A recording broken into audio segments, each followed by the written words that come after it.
Yo, what's up geng 20s? Welcome buat lo kapanpun dimanapun lo lihat video ini. Balik lagi bareng kita, Diko dan Dava. Dan kali ini kita akan bahas tentang people pleaser. Ya, betul. Dan gimana cara kita biar bisa nggak jadi orang yang people pleaser. Kalau lo penasaran, oke, tonton video ini sampai habis biar nggak kelewatan.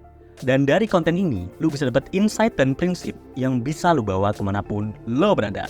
Sebelum kita bahas lebih jauh, kita definisiin dulu nih, apa itu people pleaser.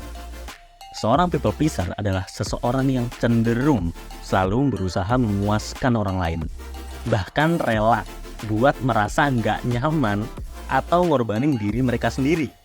Mereka juga sering takut ditolak dan ingin diakui oleh orang lain. Gimana cara kita tahu apakah kita seorang people pleaser atau enggak? Ada beberapa tanda teman-teman Geng 20s yang bisa tandain kalau lo memiliki kecenderungan ini atau enggak. Yuk, kita evaluasi bareng-bareng. Pertama, lo tuh kesulitan buat bilang enggak. Lo merasa sulit buat nolak permintaan orang lain. Bahkan waktu lo sudah terlalu sibuk atau itu bertentangan dengan keinginan lo tetap iya-iya aja. Bingung harus berkata apa. Dan bisa jadi lo nyesel sebenarnya buat ngeiyain permintaan itu. Kedua, lo takut dikritik. Lo merasa gampang kepengaruh sama kritik atau komentar negatif dari orang lain dan berusaha sekeras mungkin buat menghindari itu. Dan yang paling penting, jangan lupa subscribe. Bercanda, tapi serius nih. Oke, lanjut. Lo orangnya juga selalu nyetujuin apa kata orang lain. Lo cenderung setuju sama statement atau perkataan orang lain meskipun sebenarnya lo punya pandangan yang beda. Ketiga, lo mengabaikan kebutuhan diri sendiri. Lo sering mengabaikan kebutuhan dan keinginan pribadi demi memenuhi keinginan orang lain. Sekarang pertanyaannya, gimana cara ngatasin kecenderungan people pleaser? Ingat, menjadi perhatian pada orang lain itu baik, tetapi enggak ketika itu ngorbanin diri lo sendiri.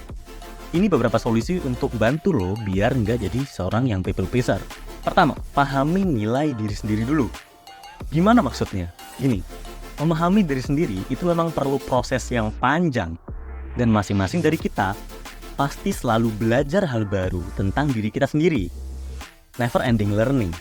Yang perlu kita pahami bahwa kita perlu benar-benar mengenali, menghargai, dan menerima diri sendiri seutuhnya.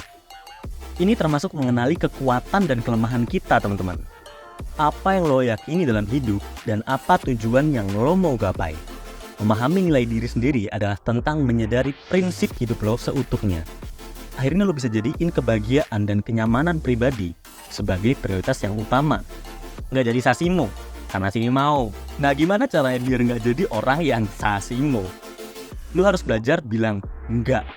Sadari bahwa lo nggak bisa nyenengin semua orang. Dan itu nggak masalah, geng dentis.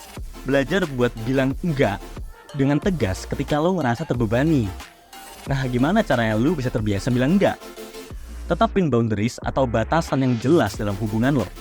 Pastiin orang lain menghormatin ruang pribadi dan waktu lo. Yakin aja deh, temen yang baik itu pasti mau ngerti kok apa yang jadi prioritas lo. Jangan takut dikritik. Terima kritik dengan bijaksana dan elegan. Jangan biarin itu ngehancurin harga diri lo. Gunain kritik-kritik untuk dijadiin kesempatan buat belajar dan tumbuh semakin baik lagi. Jadi, itu beberapa tips buat mengatasi kecenderungan people pleaser. Ingat ya, lo punya hak buat bahagia dan menjadi diri sendiri. Jadilah baik pada diri sendiri tanpa mengorbankan diri lo buat orang lain. Semoga video ini berguna buat teman-teman dalam mengembangkan diri sendiri menuju the best version of yourself. Kalau teman-teman suka, bisa like, share, dan komen ya. See you geng 20s.